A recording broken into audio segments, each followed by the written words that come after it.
All right, what up, y'all? I'm on a nice, long Saturday morning walk.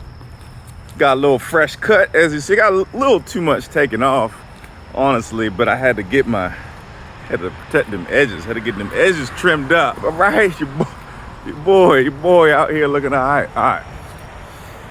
Whew, this is gonna be a wild one. I've already been walking for almost 3 miles here. Probably a little over 2 miles. Probably not quite, almost 2.5. Maybe we're like right at 2.5.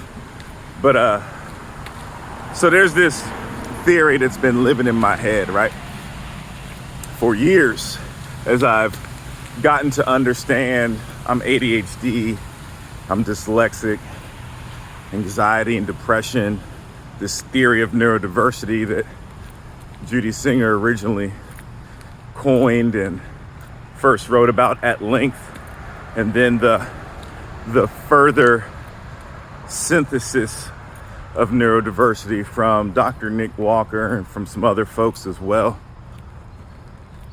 And just trying to get a grasp of like what this really is, right? So let me backtrack, right? Let me start at not really the beginning here, but some of this I've mentioned in some other walks, right? But it's all right.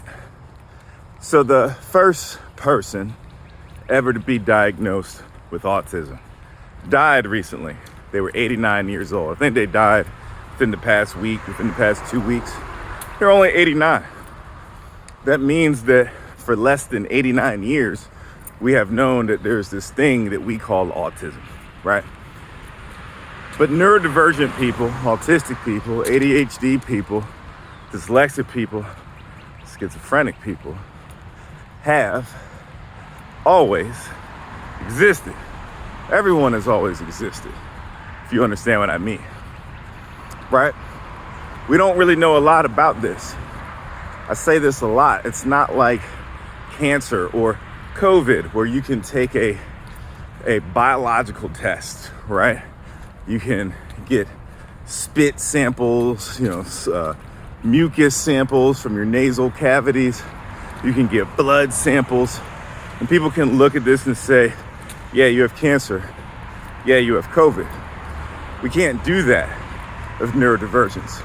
There is a very strong genetic component to that, but we really don't know the full extent of epigenetics, or even as much as we think we do, because most of the studies on epigenetics have been done on Jewish folks. And I think that's a good thing. That's how we came to the conclusion that extreme trauma can be passed down genetically and culturally throughout generations of a family line, right? So when you have a group of people who have experienced what we call a cohort effect, right? Different generations have different things, right? So that's a good pause. There's period effects. There's period effects. There's cohort effects, and there's age effects. So when we talk about generations like boomers and millennials and Xers, doing it out of order. Boomers, Xers, millennials, Zs, right? Whoever's next. And before boomers, you had silent generation. When you have that, those three, or each generation is comprised of those three components, right? So an age effect is like most people in that generation are around a certain age. If you look at the bell curve, the majority of those people in that generation group are around a certain age. So I'm an old millennial, but there are people, I think like the consensus of millennials is probably people who are about like 32 right now. So my brother's age, and my brother's 31 actually. So that's age effect, right? Like, how does the age effect impact that generation? Then there's period effect. How does certain events that were really big over the course of that generation's life, especially if they're coming of age, whether they're, development from childhood to adolescence to young adulthood to adulthood, or they're coming of age in young adulthood, big things like a war, like a pandemic, like the greatest recession that has happened in the United States before the Great Depression. Like, these things are period effects, right? Those are big events that happen over a certain course of time. And then there are cohort effects, where there's certain groups of people, certain demographics of people who share some things in common, and they have a special and unique effect within that generation. Those are the three things that we really use to look at generations. So when you look at Jewish folks, right, they obviously had a very significant cohort effect with the anti-Semitism they experienced, but obviously stemming from Holocaust and all these things in World War II, right? I mean, it didn't start there, it hasn't ended there, to be clear, but that is part of the factor. But there is also a period effect too, right?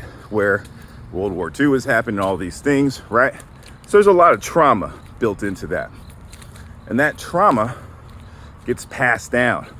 People have looked at that. We have examined it, investigated it, studied. These are all different words for studied and researched. But we haven't really done it on Black folks. And there's a lot of obstacles for us to get to this point where we can research these things. So, PhDs are only about 1 or 2% of the world, period. Okay? Those are the people who are doing the majority of the research that's out here. But we have consistently put barriers in front of who is able to access that level of education, who is able to attain access even to that level of education.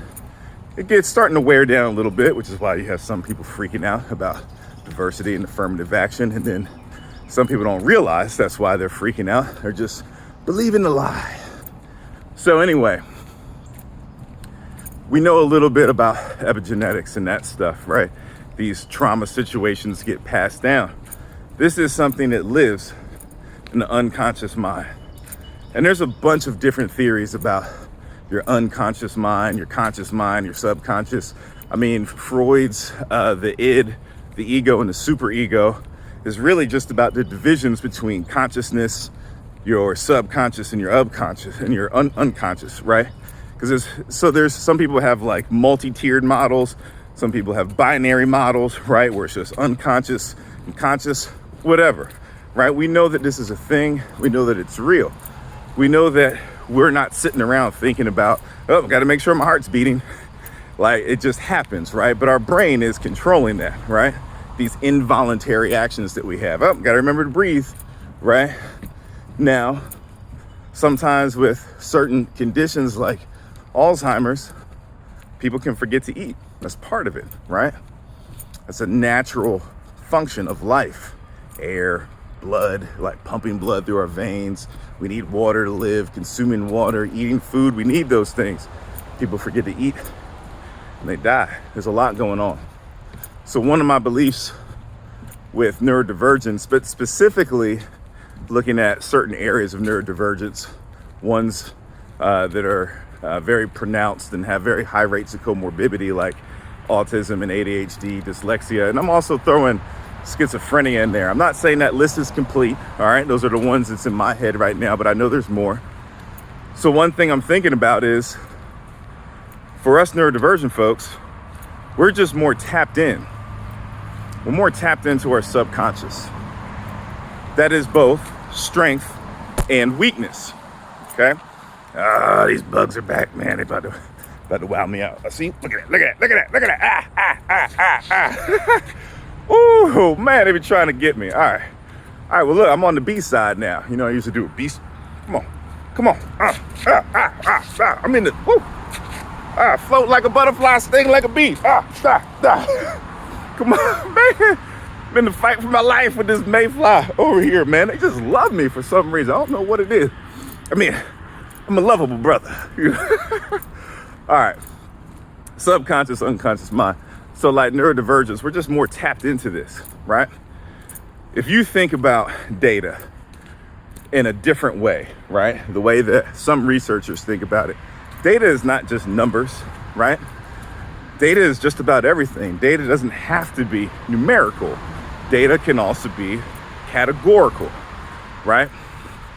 Data can be Qualitative, looking at different expressions of situations and feelings, phenomenology is an area of qualitative research, right? Where we're looking for this, I'm gonna mess it up, right? It's like this shared meaning of an experience. And then there's like narrative inquiry where we're looking at, what's the essence that different people are bringing out here, right? What are some of the other aspects of the qualitative data set that we got, right? So all of this is in our mind. Rapid cognition is the scientific word for a gut reaction, a gut feeling. Your gut feeling that you have, our gut feelings we have, everyone's, it's a analytical process of all the data we see. This person is walking like this. This person is this tall. Is this person smiling? Are they not? Right? We're collecting all of that information. Sun is shining. It's hot. Cars are going. This is all forms of categorical data. And our brain is interpreting that data. And it's collecting it. It's processing it. It's analyzing it. It's thinking about it. Right? It's an organic computer. So there's a reason why there's a separation between the unconscious and the conscious. And I'm just going to make this binary to make it a little bit more simplistic. But they're separated, and they're separated for a reason. The reason why they're separated is because it's overwhelming. It's an extreme amount of data. We have never seen a data set that long, right? And I say maybe some people who study genetics and stuff like that, but I would venture to say that even those wildly huge, complex data sets aren't even close to what's in our subconscious. And the older you get, the bigger that data set gets. Just think of just 2 years of life, that data set is immeasurably big.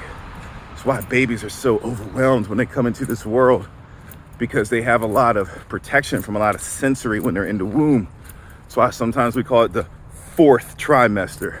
When they're born, the first 3 months, woo, at least for my little neurodivergent babies, it was bad, right?